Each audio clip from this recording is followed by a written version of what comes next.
So Chiro Gold interview here, and today we are going to be covering Principle 14. And on this one here, Joe, we're going to see, I think we kind of have a little bit of a situation similar to what we had with Principle 7. Well, I'll just read it first, and then we'll get your thoughts on this. But Principle 14 is the universal life in all matter. And force is manifested by motion in matter. All matter has motion. Therefore, there is universal life in all matter. And as he goes into his little more detailed explanation, towards the end of his explanation, he says right here, every structure of matter, from a lump of clay to the tiger, has intelligence in it, exactly proportional to its state of organization. The higher the grade of structure, the higher the grade of intelligence present to make and keep it that way. And then he says, in quotes, degree in chiropractic terminology is taken to mean degree of perfection. Therefore, it involves quality as well as quantity. And from our discussion on Principle 7, we discussed and you explain how certainly something that's perfect, there really can't be a degree of perfection. Either it is or it isn't. And that the amount of intelligence is always the same no matter what the structure is. The matter changes form or in quantity, but the amount of intelligence is always going to be perfect and 100%. So he somewhat confuses a situation, or it could be confusing to somebody, and he makes it seem as if certain things have more intelligence in them than others. So your thoughts on that, if I'm reading that right? But that's kind of how I take that there, that we need to be careful, again, with our terms and make sure that we are really explaining things properly so we can prevent some confusion. What do you think? I agree. And, intelligence is an absolute, and whether it's universal intelligence or innate intelligence, it's still an absolute principle, and therefore it exists or it doesn't exist. Right. And it exists as intelligence, organization, or exists as existence. Sound like President Clinton when I say that, don't I? Depends on what the definition of is. That's right. So either there is existence or there is not. If there is existence, then there's intelligence. That's what. Right. But intelligence is synonymous with existence, and so a dead body, a corpse, has universal intelligence because it does exist. Now it doesn't manifest innate intelligence. It just manifests universal intelligence. It just manifests the non-living matter, the atomic structure of all the components of that organization, and it exists as universal intelligence. So there is universal in life. There is universal in life in all matter, because all matter has existence. If it didn't, there would be no existence of it. Right. So it has existence. It exists as matter, even though it's not living matter. Mm-hmm. And it seems like he goes out of his way to. You're talking about Stevenson. Yes.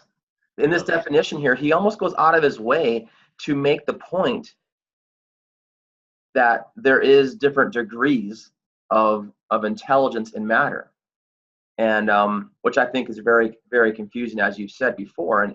And we go back to Principle 7. He does the same thing. Principle 7 being the amount of intelligence in matter, and in there he talks about the amount means perfection, and that is what is needed for the maintenance of the unit as it is.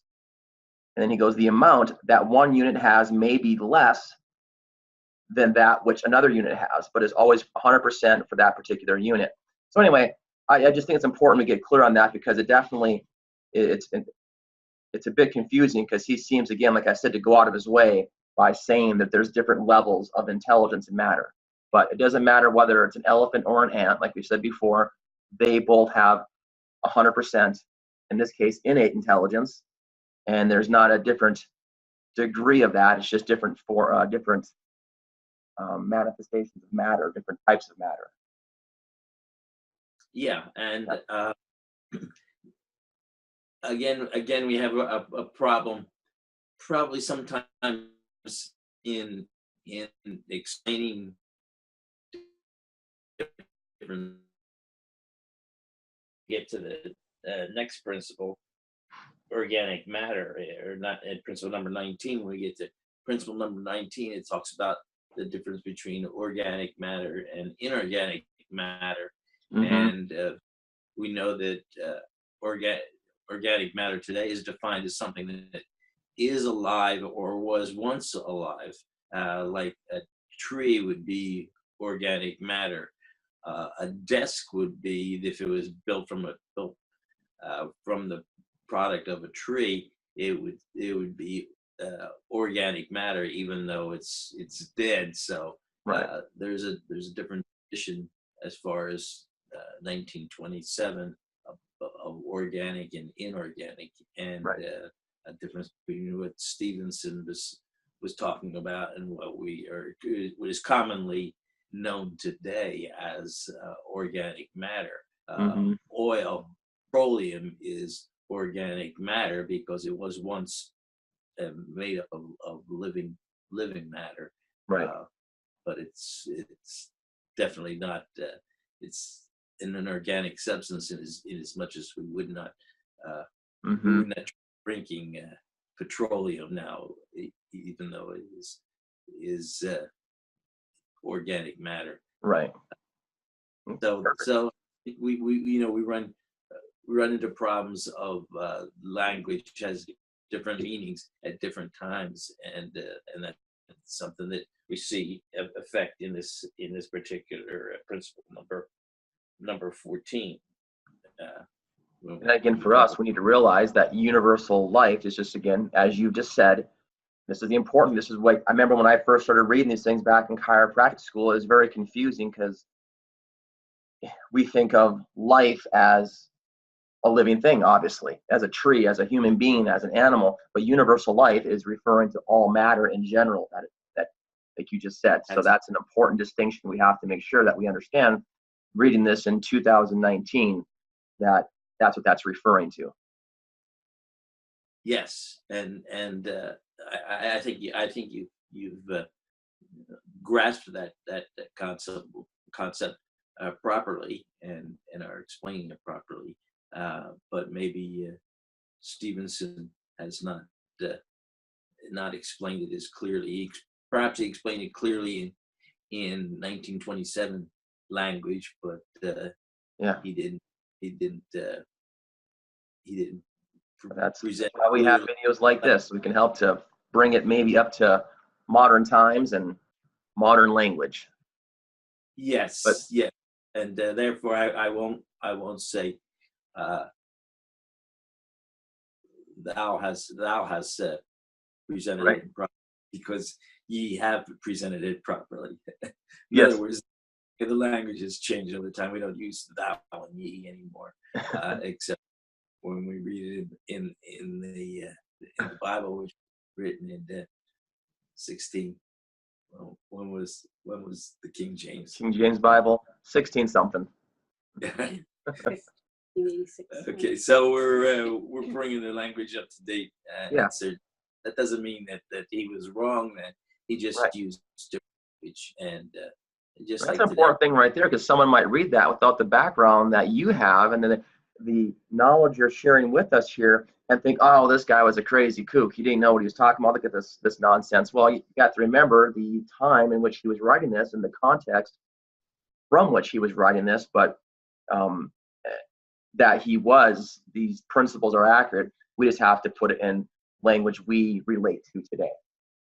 Yes, absolutely, and I think you've grasped that, and you've presented that, and I'm trying to bring together what Stevenson said in 1927 and what we understand today. Well, I've grasped it because of you and what you've shared. So I would have been confused without you helping me to better understand this stuff. Yes, and maybe 25 years from now, when somebody picks up one of my books, if they do, they'll be confused and say I was a little off his rocker when he said that. Uh, just like as I mentioned before, that my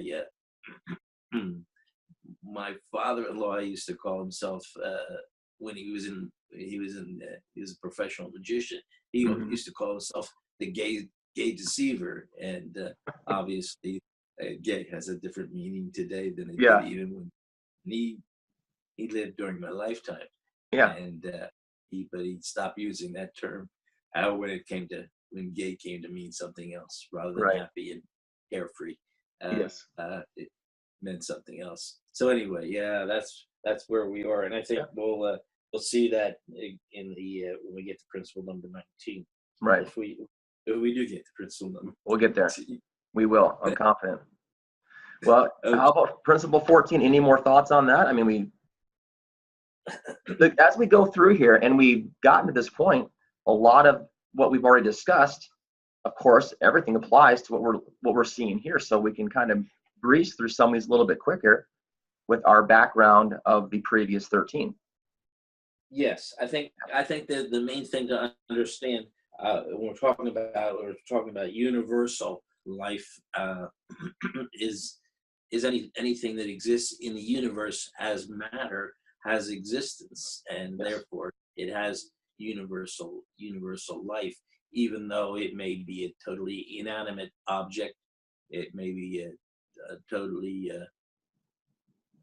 non-living object. It still has Hmm. universal life because it exists as matter, and Right. all matter has universal life in it. And all matter has existence, so therefore it all has universal life.